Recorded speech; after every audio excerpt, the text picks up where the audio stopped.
Royals education आप सभी का स्वागत करता है। आज की तारीख है 6 अक्टूबर 2020 और आज का करंट अफेयर सेक्शन लेके मैं हाजिर हूँ आप सभी के सामने आदित्य।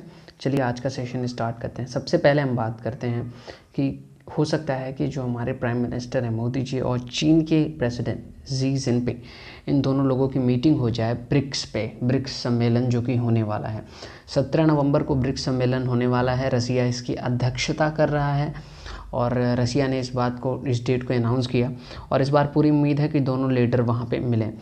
आपको ये बताना चाहूँगा कि पीएम मोदी जो कि इंडिया के प्राइम मिनिस्टर और चीन के प्रेसिडेंट जी जिनपिंग की मुलाकात कई महीनों से नहीं हुई है, खासकर जब से भारत और चीन का सीमा विवाद इतना चर्चा में आया है और सैनिकों की जब मुठभेड़ हुई थी उसके बाद से दोनों नेताओं के बीच ना कोई बात हुई है और ना ही कोई फॉर्मल ना ही कोई इनफॉर्मल मीटिंग या कन्वर्सेशन हुआ।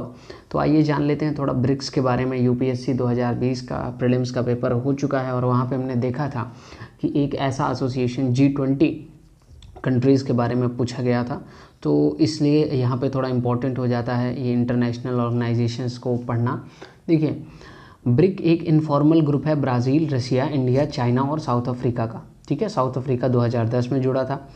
सबसे पहले तो ये जान लीजिए ये एक इनफॉर्मल ग्रुप है, फॉर्मल ग्रुप नहीं है। ठीक है, दूसरी बात ये है कि ब्रिक्स के लीडर की जो समिट होती है वो हर वर्ष होती है एनुअली और इसका कोई ऑर्गेनाइजेशन है नहीं है। BRICS is not an organisation, ये सिर्फ मीटिंग है, ये सिर्फ हर वर्ष होने वाली मीटिंग है, ये कोई ऑर्गेनाइजेशन नहीं है। चेयरमैनशिप बदलती रहती है। ठीक है, Brazil, Russia, India, China and South Africa, इस तरह चेयरमैनशिप एक के बाद एक कंट्री को मिलती रहती है।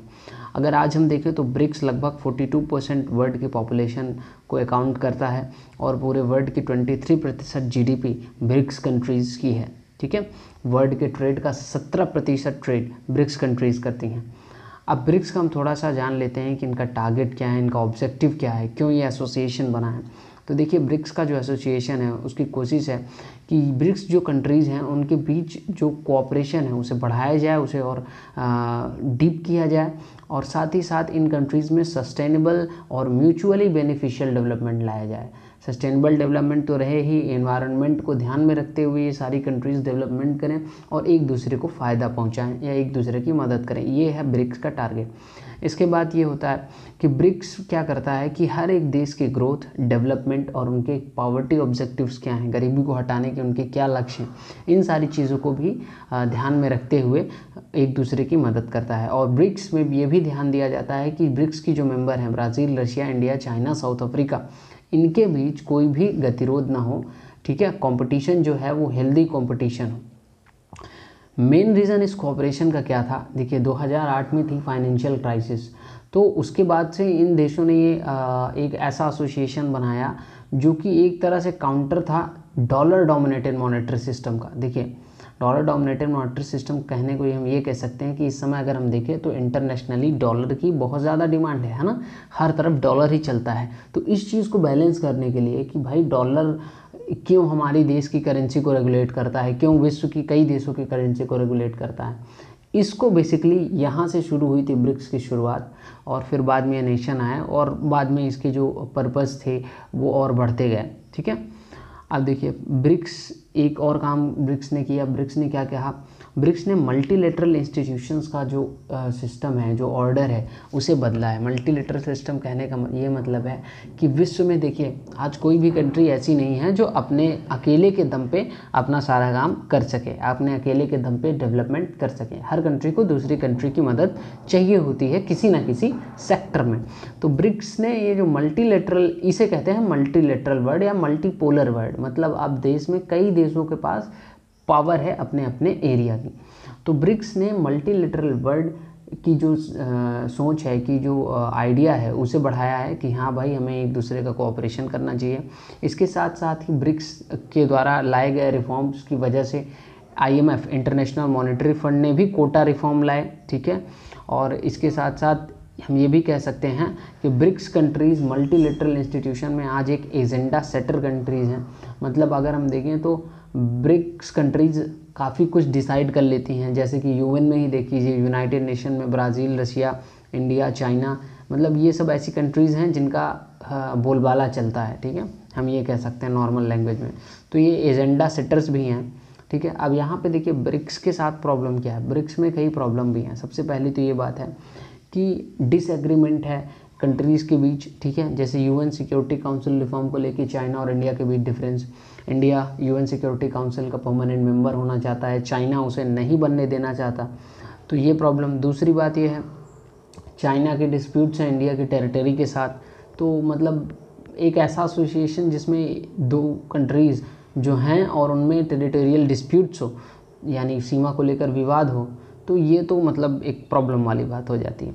दूसरी ये बात कि ब्रिक्स में रसिया, चाइना और इंडिया, ये मात्र यही 3 कंट्रीज़ का ज़्यादा वेटेज सा चलता है, इन्हीं 3 कंट्रीज़ का डोमिनेंस है।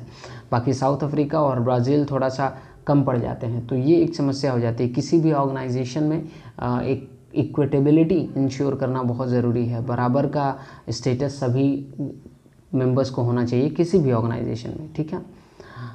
अब देखिए इसके साथ साथ ये भी है कि जो ब्रिक्स है वो पैन वर्ल्ड में नहीं है, पैन कॉन्टिनेंटल नहीं है। ब्रिक्स में मात्र 5 कंट्रीज़ हैं, तो 5 कंट्रीज़ का ऑर्गेनाइजेशन थोड़ा कमज़ोर से पड़ जाता है ना। ब्रिक्स में और सारे ऑर्गेनाइजेशन, कई सारे कंट्रीज़ को जोड़ना चाहिए, और ब्रिक्स का जो रूल है दूसरी कंट्रीज़ को जोड़ने का वो भी फ्लेक्सिबल थोड़ा नहीं है। तो ये सब ब्रिक्स के साथ प्रॉब्लम है। नेक्स्ट इशू की बात करते हैं, क्या चाइना के साथ वॉर इंडिया की होगी या नहीं। देखिए बहुत दिनों से ये चला आ रहा है, लेकिन ये इंडियन एक्सप्रेस में एक आर्टिकल निकला था जो ये बताता है कि शी जिनपिंग जो कि चीन के प्रेसिडेंट हैं, चीन में अपनी स्थिति को मजबूत करने के लिए इंडिया के साथ वॉर डिक्लेयर कर सकते हैं, ठीक है। जैसे देखिए 1962 के दौरान जब वॉर हुई थी तो उससे पहले भी चाइना में सेम कंडीशन थी। जो वहाँ के चेयरमैन माओ थे, ठीक है, वहाँ पे क्या हुआ था कि लगभग 4 से 5 करोड़ लोग की स्टारवेशन से डेथ हो गई थी, मतलब भूख से डेथ हो गई थी, ठीक है। उनकी पोजीशन खतरे में आ गई, समझ गए आप। इसके बाद क्या हुआ, 1 महीने बाद ही उन्होंने इंडिया से वॉर डिक्लेयर कर दी। वॉर में उन्होंने जीत प्राप्त कर ली और इससे जो उनकी पावर थी वो एक बार फिर से चीन में आ गई। तो सेम ऐसी पोजीशन हो सकती है इस बार भी चीन और इंडिया के बीच। देखिए चाइना में इस समय पावर के लिए लगभग 3 प्रकार के गुट संघर्ष कर रहे हैं। एक तो मिलिट्री, दूसरी पोलिट ब्यूरो, और पोलिट ब्यूरो के अंदर चेयरमैन जिनपिंग और उनके जो दुश्मन हैं, दुश्मन कहने का मतलब उनके जो विरोधी हैं, ठीक है। अब देखिए अब यहाँ पे इंडिया के लिए प्रॉब्लम क्या है कि शी जिनपिंग तो डिक्लेयर कर देंगे वॉर, मान लीजिए, ठीक है, भगवान ना करे ऐसा हो, क्योंकि वॉर में किसी भी कंट्री का कोई फ़ायदा नहीं होता। लेकिन शी जिनपिंग अपनी पावर को सस्टेन रखने के लिए वॉर डिक्लेयर कर सकते हैं, और ऐसा कर देने पे चाइना को एक एज यहाँ से मिल जाएगा कि चाइना ने कोरोना वायरस की प्रॉब्लम को लगभग सॉल्व सा कर लिया है, और इंडिया में अभी वो चल भी रही है, और अभी हो सकता है कि सिचुएशंस और ख़राब हो जाएं, ठीक है। तो इंडिया अभी चाइना के साथ कोरोना के साथ निपट रहा है। उसके साथ साथ पाकिस्तान भी बॉर्डर पे कभी ना कभी परेशान करता ही रहता है। तो इन सारी समस्याओं के अलावा इकोनॉमी हमारी बहुत ख़राब हो गई है, और इन सारी समस्याओं के अलावा अगर इस समय चीन अटैक करता है इंडिया पे, तब फिर थोड़ी सी प्रॉब्लम वाली बात हो सकती है। नेक्स्ट हम बात करेंगे कीटोजेनिक डाइट के। कीटोजेनिक डाइट क्या होती है। देखिए अभी ये न्यूज़ आई थी, इमेज आप जिनकी देख रहे हैं, ये एक बॉलीवुड और बांग्ला एक्ट्रेस हैं मिष्टी मुखर्जी, ठीक है। इनकी डेथ हुई तो इनके परिवार वालों ने क्लेम किया, कहा कि कीटोजेनिक डाइट की वजह से इनकी मृत्यु हो गई। कीटोजेनिक डाइट क्या होती है, आइए उसे समझते हैं। देखिए कीटोजेनिक डाइट एक ऐसी डाइट है जो कि पॉपुलर है वेट कम करने के लिए। विश्व में ये कहा जाता है कि वेट कम करने की सबसे ये पॉपुलर मेथड है, सबसे पॉपुलर डाइट है कीटोजेनिक डाइट। ये कैसी डाइट है, हाई फैट डाइट है, मॉडरेट प्रोटीन, इसमें फ़ैट ज़्यादा लिया जाता है, प्रोटीन थोड़ा कम, और कार्बोहाइड्रेट तो एकदम नहीं लिया जाता है, ठीक है। जिससे क्या होता है, वेट लॉस हो जाता है कीटोसिस की प्रोसेस द्वारा।